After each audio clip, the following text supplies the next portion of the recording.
guys and girls, welcome back. I want to apologize for the lack of video for so long. I've been very busy this last week and just haven't had time to record. Moving on though. Samurai were the hereditary military nobility and officer caste of medieval and early modern Japan. From the 12th century to their abolition in the 1870s, they were well-paid retainers of the feudal landholders. They had high prestige and special privileges such as wearing two swords. They cultivated the Bushido codes of martial virtues, indifference to pain, unflinching loyalty, and engaged in many local battles. Now, as you may have guessed from all the context clues, the thumbnail, the title, and me telling you guys last week, today we're talking about Six Samurai. Just like the last video, we don't have defined tiers like the Pokemon VGC, so we'll be using unofficial tiering for this series. Also, just like last time, there will be a poll in the description and comment section below so you can vote on what we do after the next week's video. First debuting in late 2006 in the OCG and early 2007 in the TCG, Six Samurai, also known as the Six Warmen, were released in the Strike of Neos core set. This set had a lot of support for, at the time, new archetypes, notably Neospatians and Dark Worlds, as well as the popular hand trap DD Crow. But we're only interested in those spammy warriors, so we're going to go over the history of the Six Samurai, their impact on the competitive Yu-Gi-Oh scene, and, to save some time, we'll only be focusing on events where the deck placed in the top cut and excluding any online tournaments. Piloted by popular Yu-Gi-Oh players such as Jonathan Moore and Bo Tang, as well as being personally responsible for the naming of Team Samurai X1, this deck definitely has some powerful supporters in the community, and with 13 uniquely named cards at their disposal, not including powerful cards like Rhoda at the time, Six Samurai were very well supported for their time. The monsters available at this time had a unique gimmick that allowed them to play around powerful staples of the time such as Mirror Force, and remove opponents' back row and problem monsters before they push for damage.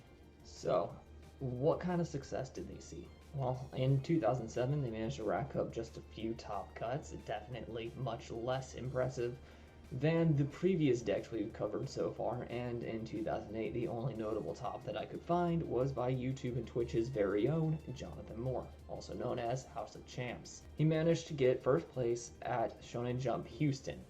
That's it. The video's over, honestly. That's all Six Samurais did. Okay, I lied.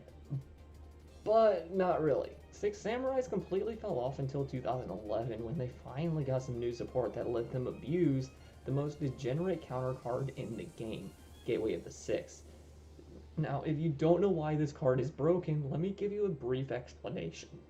Infinite counters. This new support took on the moniker of Legendary Six Samurai, and the goal of the deck had shifted at this point from one of moderate OTK potential and moderate control to a lock in order to OTK on the following turn. Their new boss monster was the Legendary Six Samurai Shien, obviously the most famous card of their archetype now, and he has an immensely powerful effect.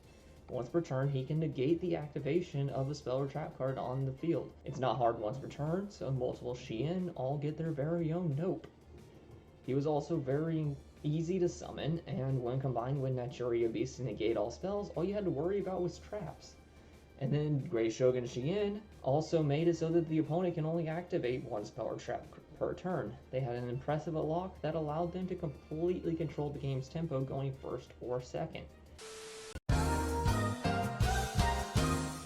Now, it's important to remember that Great Shogun Shien, being face up on the field with the Legendary Six Samurai Shien, only lets you negate the activation of one spell or trap card. So if the opponent has more than one spell or trap card, they can activate the next one as long as they don't get that one negated as well.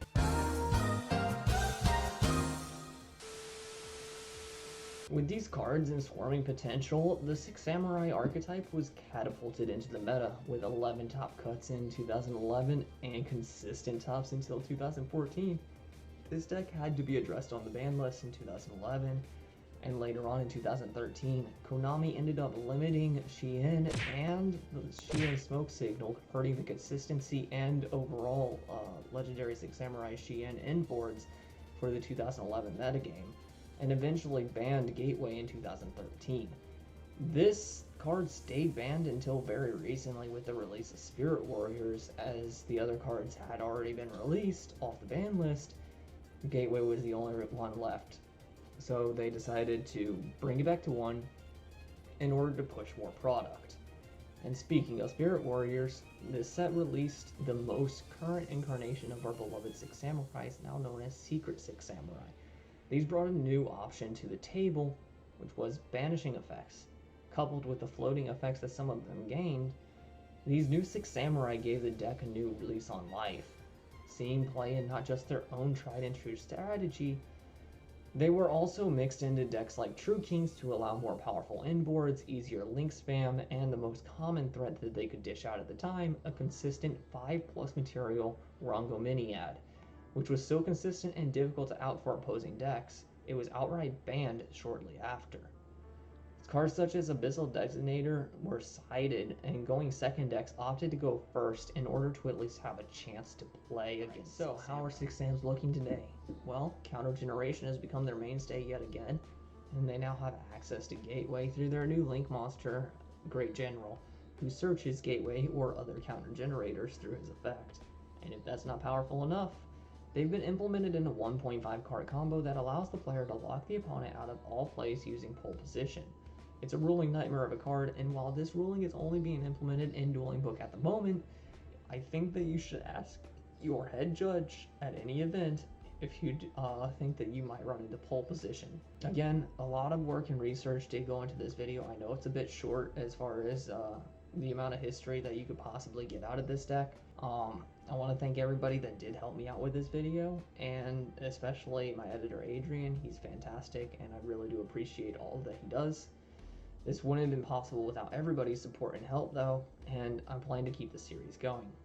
The next deck we'll be covering is Cyber Dragons. They won the most recent poll, and there will be a poll in the description if you would like to vote on what we cover after Cyber Dragons. It will most likely be Heroes if the last poll is an indicator of popular opinion.